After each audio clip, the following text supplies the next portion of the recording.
Este episodio es la segunda parte del episodio de Inexpertos con Don Mario Rodero. En el episodio anterior hablamos de cristianismo y de su contexto histórico. Ahora hablamos de religión y de su rol en la actualidad. Bienvenidos a Inexpertos, un podcast para aprender de gente apasionada. Bueno, voy a cambiar el tema, pero creo que la pregunta es buena. La evangelización. Esto se define como predicar la fe de Jesucristo o las virtudes cristianas. ¿Quién debe ser objeto de esta evangelización? ¿Ateos y agnósticos? Y por otro lado, ¿es ética la evangelización? ¿Debería adscribirse todo el mundo a la doctrina cristiana? Bueno, durante siglos el cristianismo, básicamente la Iglesia Católica y después sus rupturas, ¿no? La ortodoxa y las protestantes, han tenido una aspiración de universalidad, que después han heredado la Ilustración, que quería ser universal también, el socialismo quería ser universal también y todo el mundo cubrirlo, pero ya nos hemos dado cuenta con el paso de los siglos que esas aspiraciones universales son imposibles, porque la naturaleza humana no es así. Nosotros siempre vamos a tener un planeta humano lleno de diferentes sensibilidades, maneras, creencias. El Islam quiere también que su religión sea universal, no lo van a conseguir nunca. ¿Todo el Islam o solo un grupo? Todo el Islam plantea eso. Hay quienes lo plantean por medio de las armas, si fuera necesario, y quienes solo lo plantean por contagio o por predicación, pero sí, eso es propio del Islam. Son universalistas, como lo era la Iglesia Católica antes, pero ahora hemos caído en la cuenta de que eso no puede ser. Dices si es... tú supongo que te estás refiriendo con la pregunta, por ejemplo, cuando un misionero se acerca a, pues no sé, a una tribu de indios que viven en el Amazonas, ¿no? Le replanteo la pregunta, porque va por ahí. Una persona de un país desarrollado, para que nos hagamos la idea del blanco salvador que va a las Amazonas y le lleva estas creencias y estas virtudes y esta doctrina a unas personas que ya tienen sus ideas, que dicen, mira, las estrellas guían mi camino, tal, me lo estoy inventando. Y llega esta persona y dice, por plantearlo con un aire de superioridad, escúchame a mí, que yo tengo la fórmula verdadera, que yo sé de lo que estoy hablando. ¿Es ético hacer esto?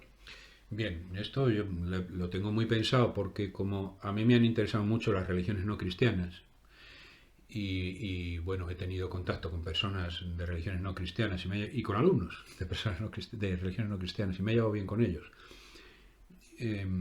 A mí me gusta mucho leer la Bhagavad Gita, por ejemplo, que es el Evangelio de los hindúes, ¿no? ¿Es ético? Veremos. Ahí en Brasil, por ejemplo, o en Perú, hay algunas gentes que están tratando de impedir que misioneros, sobre todo misioneros evangélicos norteamericanos, vayan a los indios ahora. Porque no es ético, porque tienen su propia religión. Bueno, sí. La pregunta es, también tienen su propia medicina. ¿Es ético vacunarles con el coronavirus o algo así? Si tú tienes algo que es bueno y quieres que vaya para ellos y lo aceptan, se entienda, pues entonces creo que sí es bueno, si lo prefieren. Pero aquí el problema está con la imposición, cuando llegas con las armas y les obligas a quemar sus templos y a montar otros y tal, ¿no? Ahora, que tú lo que tienes de bueno lo presentes a otros, me parece no solo bueno, sino necesario. Yo vacunaría a los indios que quisieran vacunarse. El problema con el ejemplo del coronavirus es que nosotros podemos demostrar que si tú te vacunas esto, tu cuerpo genera anticuerpos y por lo tanto luego estás mejor preparado para luchar la infección. Pero no hay ninguna evidencia que diga que siendo cristiano tu vida va a ser mejor. Bueno, sí, ¿paramos? Un pequeño inciso con lo que ha dicho Daniel, que realmente si tú crees que tu vida va a ser mejor por tener una creencia en un Dios, al final diriges toda tu vida hacia eso y sí que podría ser mejor. Entonces, no sé usted qué opina, padre, porque aunque no hay una evidencia científica como tal, en personas que tienen muchísima fe, yo lo veo, tienen como una perspectiva muy diferente. Sí, ciertamente es distinto cuando tú tienes fe y tienes otra perspectiva, pero quiero coger el hilo con el que Daniel me desafía, ¿no? Vamos a ver. ¿Cómo le vas a proponer a ese indio, por ejemplo, una religión que, bueno, pues tú no puedes demostrar que sea como camino de salvación hacia la vida eterna mejor que la suya. Bueno, hay que tener en cuenta que también el indio te puede proponer la suya. Y que si nosotros dejamos a las personas en libertad, pues ellos eligen, o tú eliges. Porque en Occidente hay mucha gente que está eligiendo religiones no cristianas. Por ejemplo, uno de mis hermanos es hinduista y el otro es teósofo. Son religiones no cristianas. Estoy bajando el volumen de la voz, perdón. Entonces, quiere decirse que la cuestión es que sea en libertad. Si es en libertad, pues que cada uno elija la creencia que le parezca. Tenemos gente muy educada, con conocimientos sobre la ciencia y demás, que niega las vacunas, por ejemplo. Novak Djokovic, por ejemplo. Persona a la que respeto muchísimo, pero no estoy de acuerdo con él, ¿no? Pero también es una creencia, porque el científico tiene la evidencia en el laboratorio, pero tú crees al científico, tú no has estado en el laboratorio a verlo. No. Lo que sí tienes una evidencia es que en el momento en que se vacuna mucha gente, la enfermedad ha descendido. Bueno, pues aquí con la religión cristiana les pasaba lo mismo a los indios. Cuando llegó a España, el indigenismo, que es una ideología nueva que tienen ahora en boga, pues dice como que destruimos sus templos y les obligamos por la fuerza a acoger el catolicismo. No es verdad. No es verdad, porque la propia Isabel la Católica ya dijo que no se les obligue a admitir el catolicismo. Dice, no, la Inquisición solo podía perseguir bautizados, a los indios no. Entonces, ¿por qué los indios se convirtieron con tanta facilidad al cristianismo? Pues mira, en otras cosas porque ellos llamaban al dios de los curas, le llamaban el dios bueno. ¿Sabéis por qué? Porque conocían a dioses como Huitzilopochtli, el dios del canibalismo y de los sacrificios humanos. La diferencia, Dios es amor y no sé qué, y la caridad. Y decían, ¿cómo? O sea, ellos encontraban ahí una cosa muy distinta. Respecto a, incluso en la vida aquí terrestre, un detalle que le he oído a don Marcelo Gullo, que es una referencia últimamente para mí. Este señor contaba que en la frontera de Brasil, los portugueses atravesaban la frontera, entraban en territorio español y capturaban indios para llevárselos como esclavos a las minas de oro que tenían. Y entonces los jesuitas enseñaron a los indios artes militares para protegerse de las invasiones de los portugueses, los bandeirantes se llamaban, ¿no? En el momento en que se expulsó de allí a los jesuitas, los portugueses entraron libremente y hicieron lo que quisieron con los indios. Lo tenéis en la famosa película La Misión, que trata de eso. Bien. Una pregunta más de la rama filosófica. ¿Más de? De la rama filosófica. Bien. Si una persona se puede guiar por un compás moral, pudiendo distinguir del bien y del mal, ¿para qué necesitamos la religión? ¿Cómo vendes la moto? La religión no es una moral. La religión tiene una moral, como también tiene una filosofía y no es una filosofía. Como puede también tener un instituto pontificio para las ciencias, pero la religión no es una ciencia. La religión tiene moral. La religión es un camino para la reunión con Dios, para la reconciliación con Dios y la entrada en la vida eterna. A mí me gusta contarlo así. También me lo habéis oído, pero bueno, como habrá oyentes que no lo sepan, lo digo. Estuve en Egipto una vez y yo entendí de una manera intuitiva muy bien lo que era la religión, que no es una moral. En el Museo del Cairo había una puerta falsa, que es una puerta que está como dibujada en una pared y no conduce a ninguna parte, conduce a la pared. Y en los dinteles de la puerta estaban escritos con jeroglíficos cosas del libro de los muertos egipcios. Y el guía que iba con nosotros sabía traducirlo y entonces pues iba leyendo y al principio no entendía lo que decía, pero de pronto entró en una parte que entendía yo muy bien. Incluso sabía traducir algo porque dijo la palabra tiempo señalando un caracol, una babosa, uno de esos que no tienen concha, ¿no? Y empezó a decir, ahora, le dice al muerto, que va a pasar por esa puerta que no es una puerta, le dice al muerto, ahora vas a entrar en el amenti, en el otro mundo, más allá del tiempo y del espacio y de la vida y de la muerte. Y entonces yo en ese momento tuve la experiencia de entender que la religión es un camino, una esperanza de vida eterna. La moral es parte de ese camino. Pero San Pablo lo explica muy bien en el famoso fragmento que se lee en casi todas las bodas, tristemente, porque ya lo tienen muy sobado, ¿no? Que es el capítulo 13 de la primera carta a los Corintios. Y entonces dice, aunque yo repartiese todos mis bienes a los pobres y entregase mi cuerpo a las llamas como sacrificándome, si no tengo caridad, en nada me aprovecha.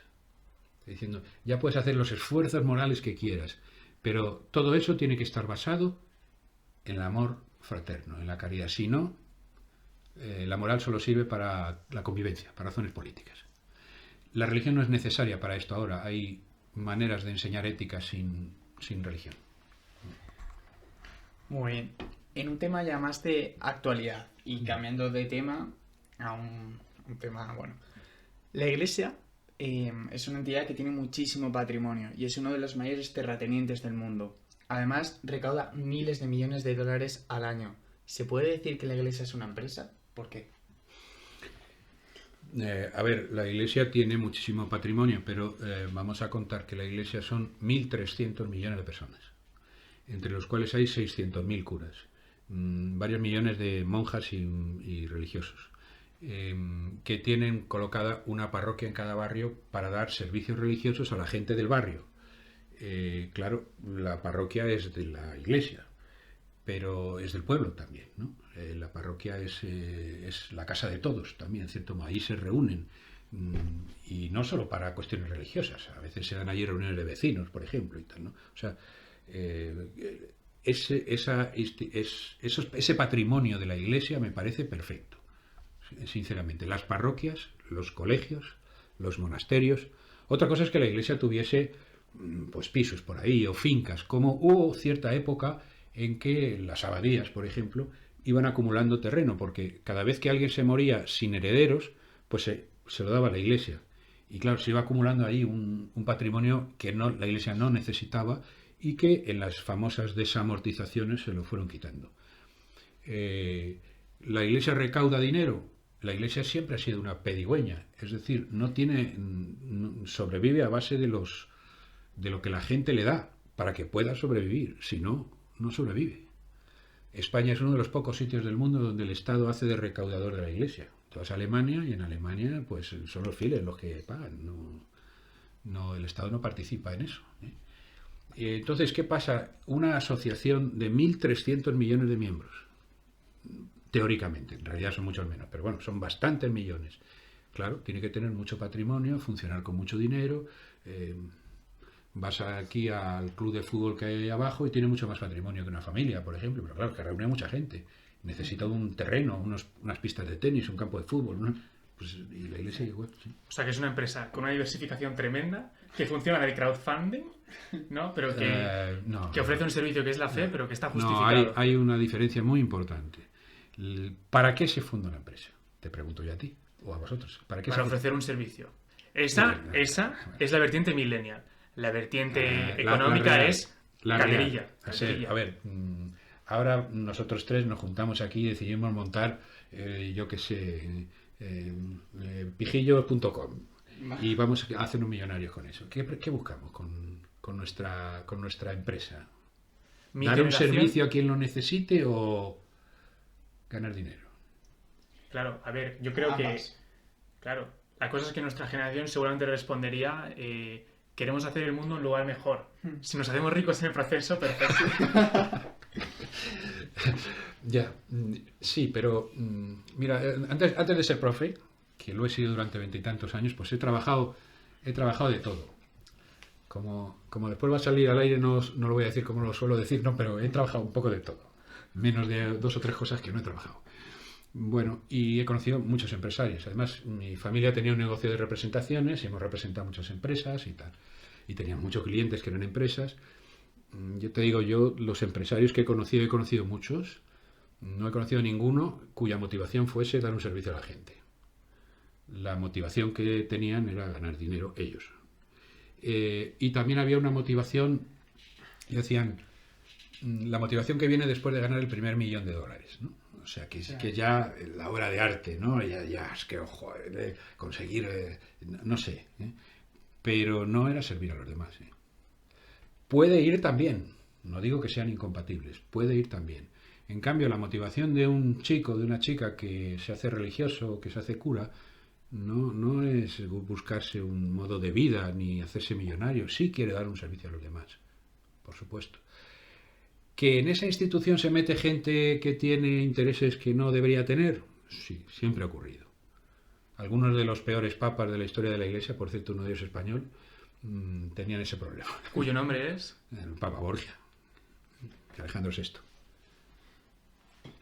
Sobre este tema de la jerarquía, bueno, en la iglesia y todo eso, hoy en día hay muchísimos movimientos feministas y crecen prácticamente a diario.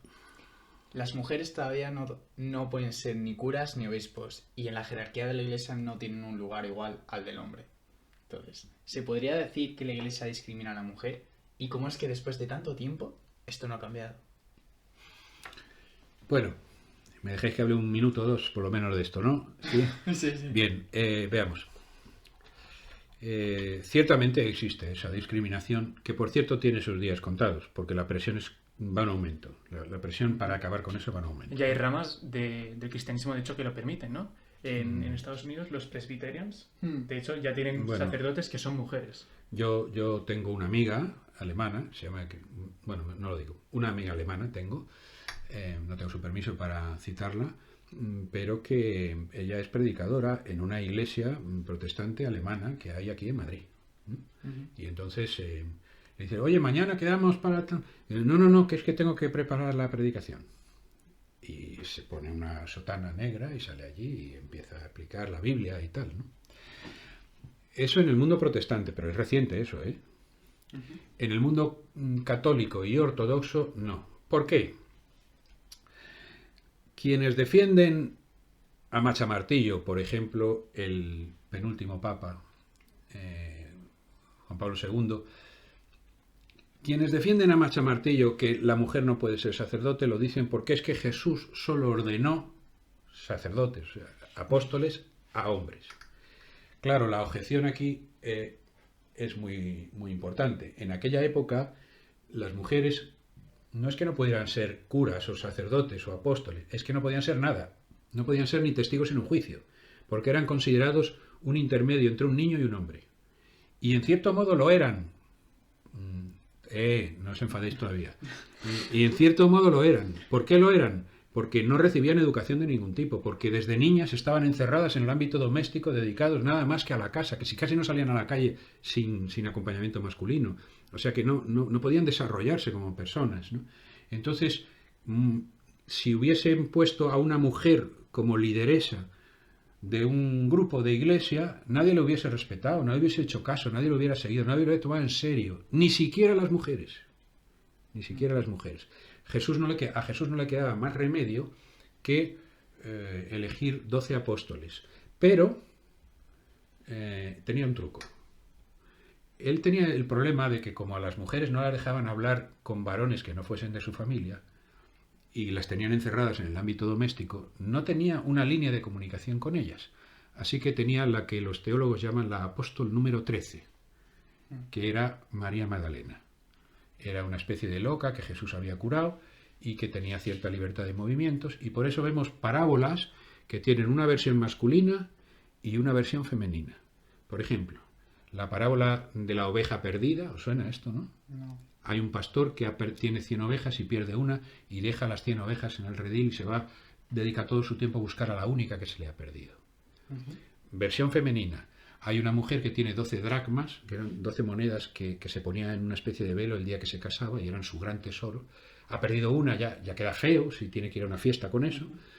Y entonces está como loca buscándola por su casa y cuando por fin la encuentra llama a todas sus amigas y le dice, alegraos conmigo que por fin la he encontrado. ¿Os dais cuenta? Es el mismo relato. Sí. Versión masculina, versión femenina. María Magdalena, pum, iba.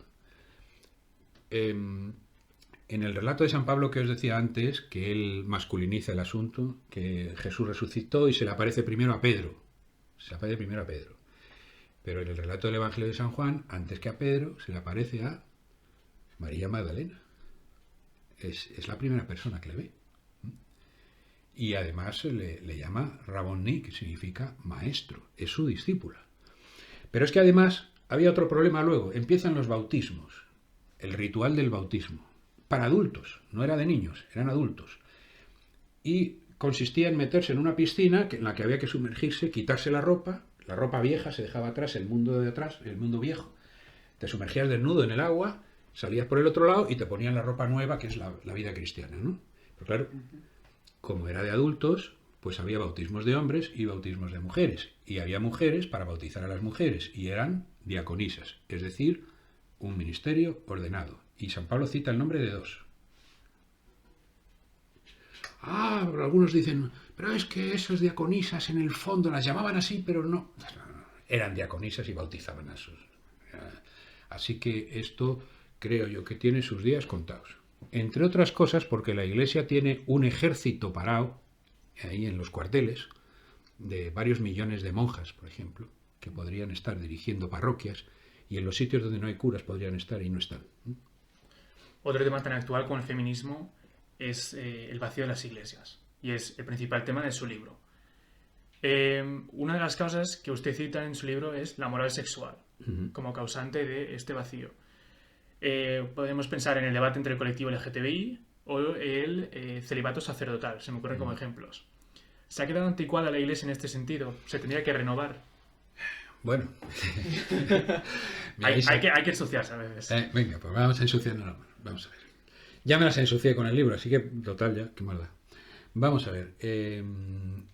Con la moral sexual hay un tema que causó un enorme daño a la Iglesia, lo digo con todas las letras, no tengo ningún problema, que fue cuando el Papa Paulo VI publicó la encíclica Humane Vitae, en la cual se decía que el único modo anticonceptivo que era lícito para un matrimonio cristiano eran los naturales.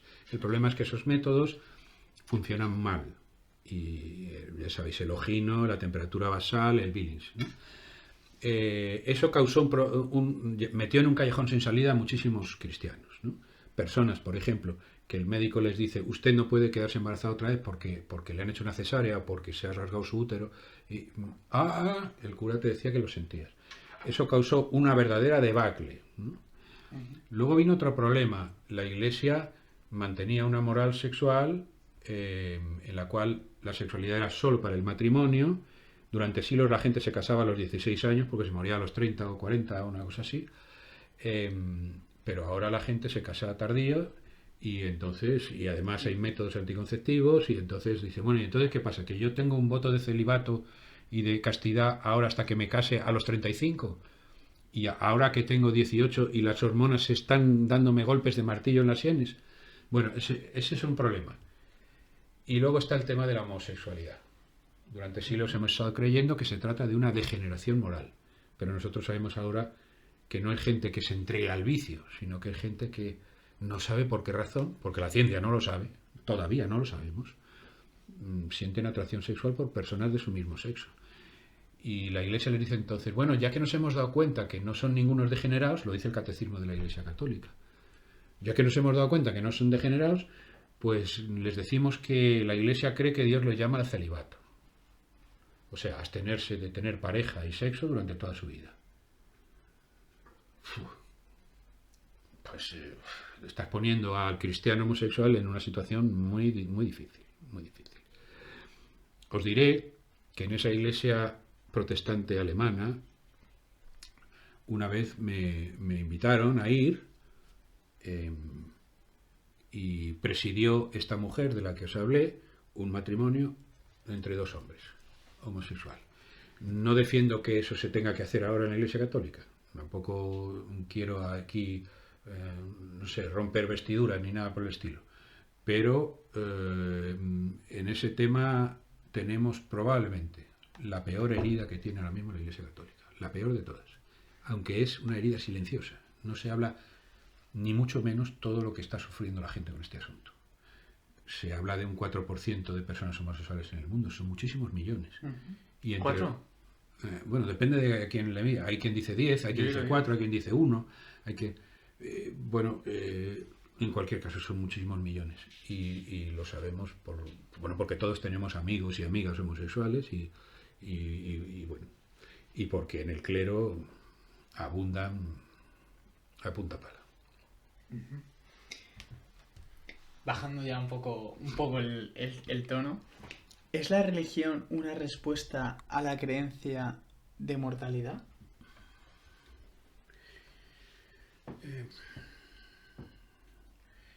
Bueno, es que esa pregunta se puede hacer de diversas maneras, ¿no? Se puede hacer de Se la puedo reformular.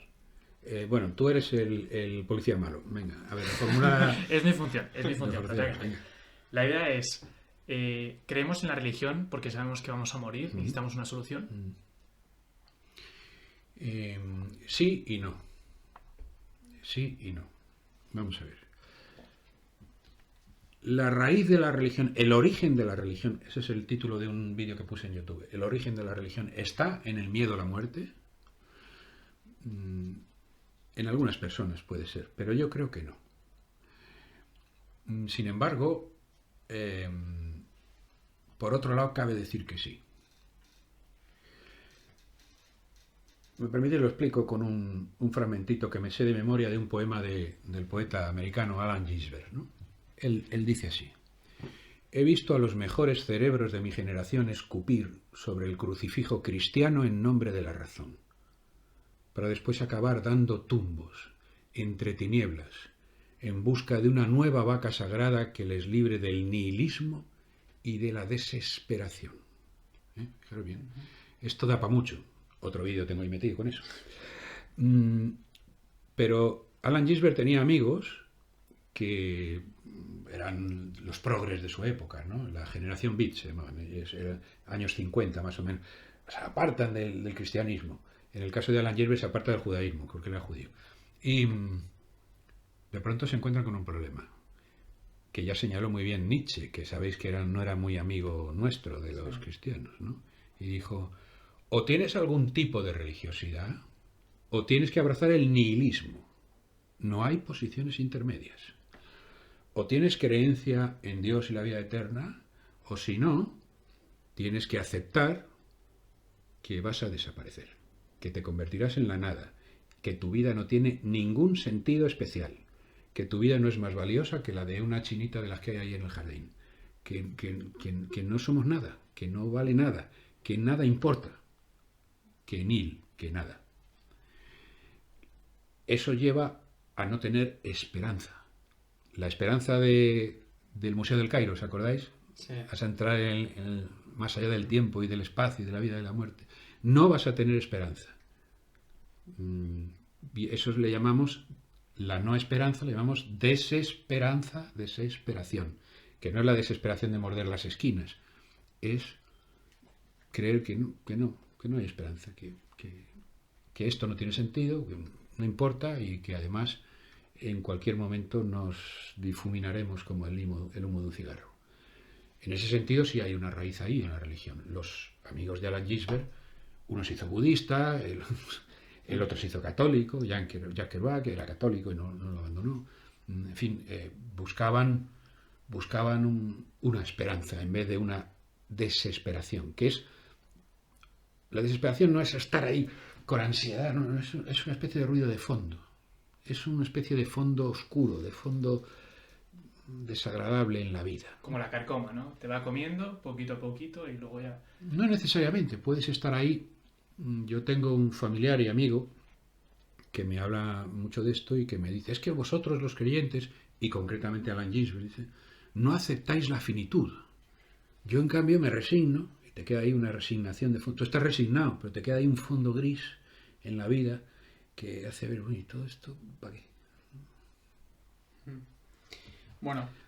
¿Me permites solo sí. Una última anécdota con esto? André Malraux, sois premio Nobel de literatura, francés, miembro del Partido Comunista Francés.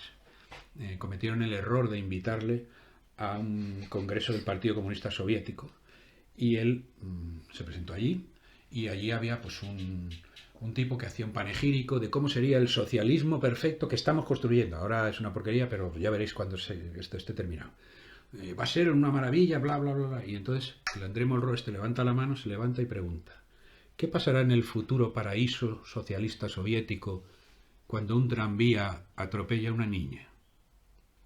Entonces se hizo un silencio tremendo allí, porque claro, ¿qué sentido tiene ponerse a trabajar para un paraíso futuro cuando tú te vas a morir? Y al final se levanta uno y dice, en el futuro socialismo soviético los tranvías funcionarán perfectamente y no atropellarán niñas. Y todo el mundo aplaude porque encontraron una manera de escapar del asunto.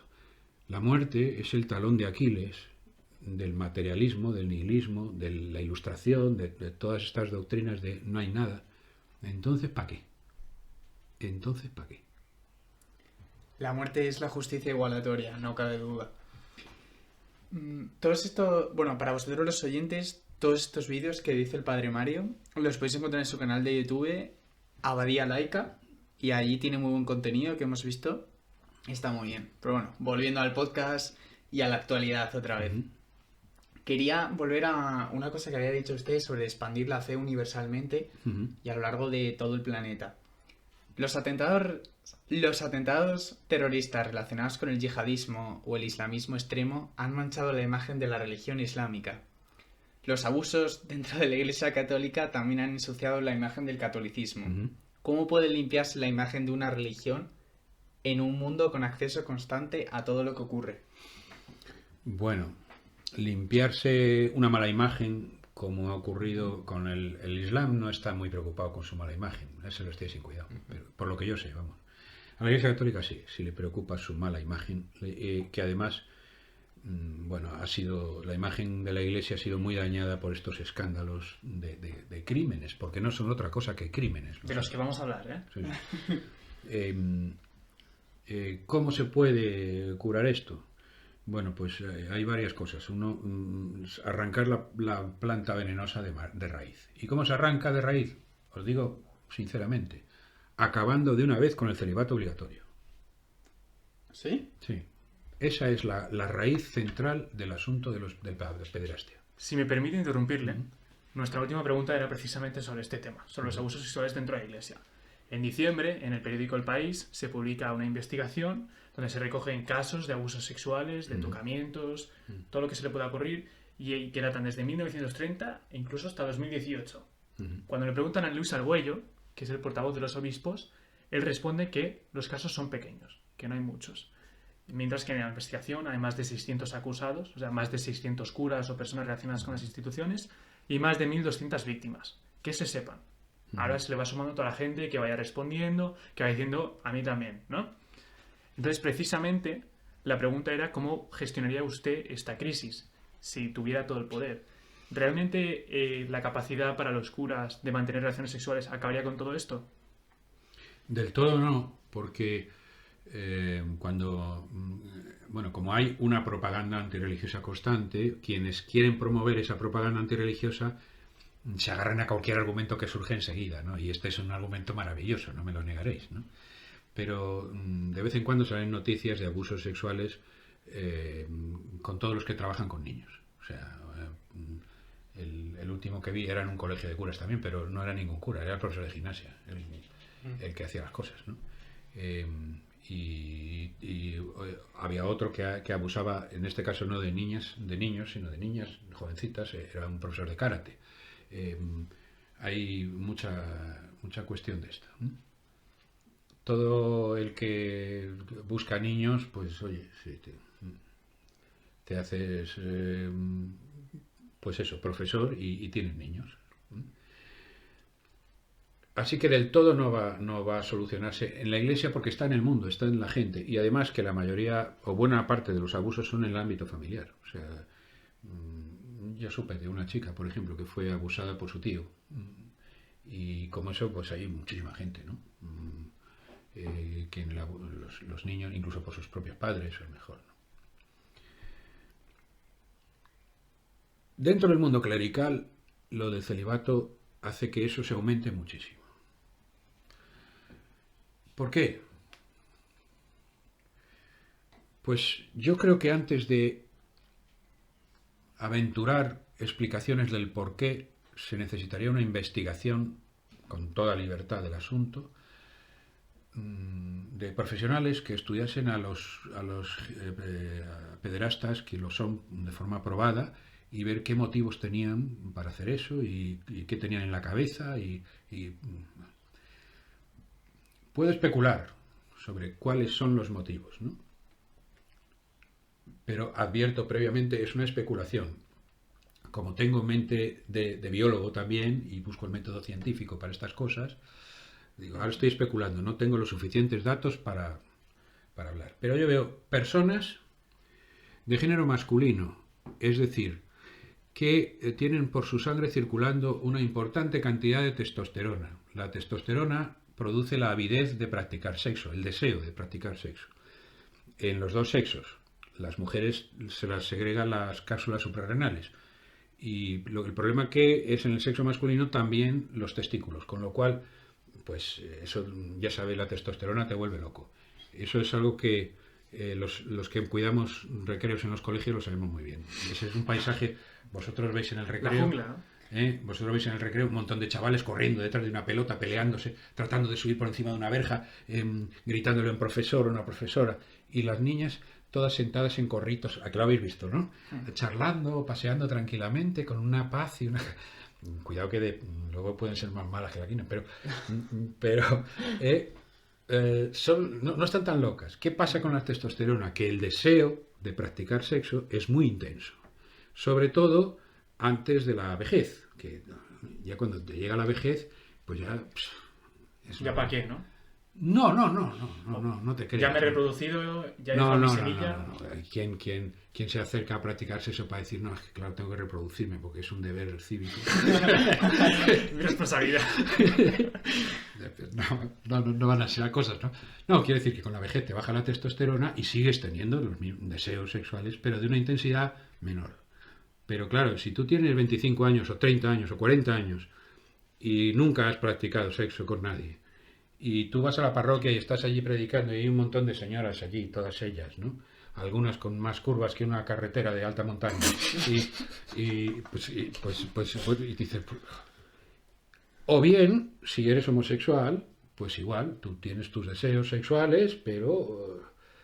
y no tienes con quién, te entra la desesperación, no vas a tener esperanza de tener eso porque te has hecho célibe, se le cruzan los cables y haces eso. Mi opinión también es que para hacer eso hay que tener cierta moral torcida también. Sí. Porque, francamente, yo me pongo en su situación y digo, mira, no puedo más, necesito sexo. Pues me voy a putas. Se acabó. Pero no voy a por una niña o un niño. Sí. Y ya está. ¿Qué viene entonces antes? ¿El pederasta o el sacerdote celibato? ¿Uno lleva al otro? No, la pederastia existe, como he dicho, por todas partes, en las familias, en los colegios, eso se ha dado siempre y se va a seguir dando siempre, pero el celibato obligatorio lleva a muchos miles de jóvenes, de chicos jóvenes, a una situación que es muy difícil de mantener. ¿Y qué hacemos? Acabar con el celibato obligatorio. Pero acabar de una vez, como las iglesias protestantes o la iglesia ortodoxa. En la iglesia ortodoxa los curas se casan. Y ves a un tío con una sotana negra, así, con una cruz y tal, y un gorro, y tiene su bebé en los brazos. No pasa nada. Los curas se casaron durante 11 siglos. En el siglo XI es cuando se impone el celibato obligatorio a toda la Iglesia universal, para los curas. Por razones que tenían muy poca defensa, que tendrían muy poca defensa ahora, como por ejemplo las herencias. El problema era que el cura construía una parroquia en un pueblo, se moría y sus hijos heredaban el edificio de la parroquia, entonces la iglesia se quedaba sin sitio, por ejemplo. O luego también porque pensaban que la dignidad del altar exigía abstenerse de sexo. ¿Cómo es que pensaban eso? No entro en eso. Para no perjudicar vuestro podcast. Bien. Hasta aquí, sí, no tenéis más. Desde luego, ya digo, me muestro totalmente el partidario de la inmediata abolición del celibato obligatorio. Bueno, señoras y señores, Mario Rodado. Rodero. Mario Rodero. Padre Mario, ha sido un verdadero placer y podríamos estar hablando horas y horas de esto, pero ha sido una conversación fructífera. ¿Se ha quedado usted con algo que quería decir, que no? Podríamos estar hablando durante muchísimo tiempo, porque ya sabéis que este es mi tema preferido, ¿no? Pero bueno, de momento me he quedado muy satisfecho con esta entrevista, sí. Nosotros también, contenido de calidad y muy bien explicado. Y si Daniel no tiene nada más que decir, pasamos a la última pregunta. Adelante. La última pregunta, Padre Mario. ¿En qué se siente usted inexperto ahora mismo en su vida? Bueno, es una pregunta difícil. Bueno, en cuestiones así, como digamos, de poca monta, para empezar, tengo una inexperiencia que es más bien una... ¿cómo se llama? Una minusvalía, que es con los idiomas. Yo, por edad, pues me eduqué en una época en que sí, había una asignatura de francés en el colegio, pero mi profesor no sabía francés. Decía, a ver, el verbo avoir. No aprendimos nada de francés. Latín sí, latín sí que aprendimos algo. Rosa. Sí, toda. Pero no aprendí idiomas. Y no aprendí pues el idioma que se ha convertido en universal en Occidente, que es el idioma de los Estados Unidos, el idioma inglés, ¿no? Y entonces pues me siento minusválido ahí porque bueno, me meto en internet y muchas veces necesito un tutorial de algo y está solo en inglés, ¿no? Eso es una minusvalía muy gorda, ¿no? Tengo muchos amigos más jóvenes que yo. Mi hija habla 3 o 4 idiomas, no sé cuántos habla, 3 o 4, ¿no? Bueno, pues yo no. Mi mujer no solo habla idiomas, sino que hasta le dio por aprender ruso, cosa que para alivio mío no consiguió, porque me daría un complejo enorme que hubiese aprendido ruso. Yo no tengo idiomas. Luego hay otro mundo en el que me acabo de meter, porque me he jubilado, y me he metido en lo que es el mundo de Internet, que me he dado cuenta que es el mundo real ahora, es donde está la gente. Sí. Y me he metido ahí. Y es el mundo de las redes sociales, de YouTube, de tener una página web, ese tipo de cosas. Y ahí sí que me declaro inexperto. Voy aprendiendo a marchas forzadas, pero Facebook me da dolor de cabeza. Sí. Y con Instagram estoy empezando. Y con Twitter y TikTok ni he empezado siquiera. Ahí me muestro muy inexperto. Cosas de mayor calado, ¿en qué me muestro yo inexperto? Pues parece mentira que lo diga con la edad que tengo, ¿verdad? Pero en la vida, en vivir. Me gustaría tener más arte de vivir. No siempre se me ha dado muy bien.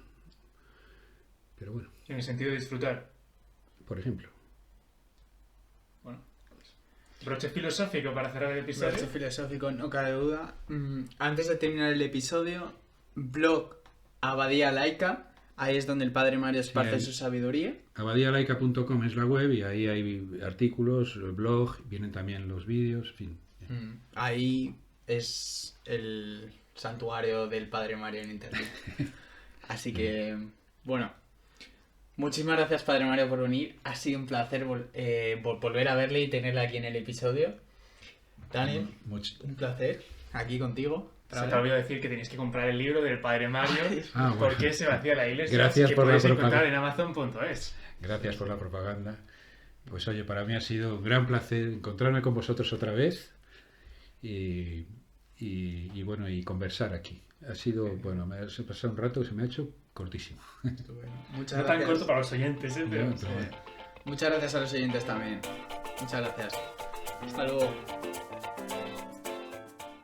Si te ha gustado el episodio, puedes seguirnos en Spotify y Apple Podcast. Además, estamos en Instagram en @inexpertosen_podcast y en Twitter y TikTok bajo el nombre @inexpertosen.